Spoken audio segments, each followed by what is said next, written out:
Hi friends, இந்த ஷார்ட்ஸில் நம்ம எதை பற்றி பார்க்க போகிறோன்னா, லாஸ்ட் வீக்கு நாங்கள் வீட்டிலேயே பரோட்டா பண்ணி அதுக்கு தொட்டுக்கிறதுக்கு எக் கறி பண்ணியிருந்தோம். அந்த முட்டை கிரேவியை தான் இந்த வீடியோவில் நான் பார்க்க போகிறேன். அந்த வீடியோ என்னோட செட்டாக்ஸ் சேனலில் நான் போட்டிருந்தேன். மணி சேவிங் ரிலேட்டடாக இருக்கக்கூடிய அந்த சேனலில் நான் போட்டிருந்தப்ப நிறைய பேர் கேட்டிருந்தீங்க ரெசிபி வேணும்னு சொல்லி. ஸோ அதுக்காக நான் இதில் ஷார்ட்ஸாக நான் இந்த வீடியோவை போடுறேன். எல்லாமே உங்களுக்கே அந்த ஷார்ட்ஸில் தெரிஞ்சிருக்கும். மோஸ்ட்லி பார்த்தீங்கன்னா, எங்கள் வீட்டில் பசங்க முட்டை பிரியரே கிடையாது. ஆனாலுமே இந்த மாரி பரோட்டா, எக் சப்பாத்தி இந்த மாரி போடும்பொழுது எக்கை குடுத்து எப்படியாவது சாப்பிட வைக்கணும் அப்படிங்கிறது தான் எங்களோட எய்மே. மோஸ்ட்லி எனக்குமே அந்த புதுக்கோட்டை சைட்லாம் எக் மாஸ்ன்னு ஒன்று விப்பாங்க. அதுதான் பிடிக்கும். இந்த மாரி முட்டை குழம்பு, முட்டை கிரேவி பார்த்தீங்கன்னா, ரொம்ப லைக் பண்ண மாட்டோம். சரி ஓகே, இருந்தா ஓகே அப்படிங்கிற மாரி தான்.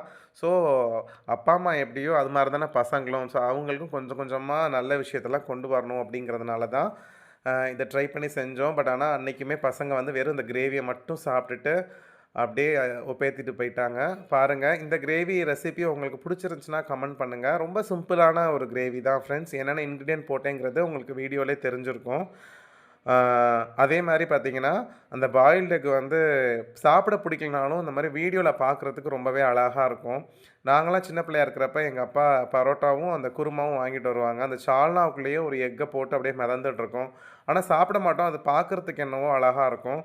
ஸோ 90ஸ் பீரியட்லலாம் அந்த மாரி எக்கு அவிச்ச முட்டை அந்த சால்னாவோட குடுப்பாங்க. எத்தனை பேர் அத எக்ஸ்பீரியன்ஸ் பண்ணிருக்கீங்கிறத மறக்காம சொல்லுங்க. இந்த ஷார்ட்ஸ் உங்களுக்கு பிடிச்சிருந்துச்சுன்னா மறக்காமல் லைக் பண்ணுங்கள், உங்கள் ஃப்ரெண்ட்ஸ்க்கு ஷேர் பண்ணுங்கள். அவங்க வீட்டில் ட்ரை பண்ணிவிட்டு இது எப்படி வந்திருக்கு, நல்லா இருந்துச்சாங்கிறத மறக்காமல் கமெண்ட் பண்ணுங்கள் ஃப்ரெண்ட்ஸ்.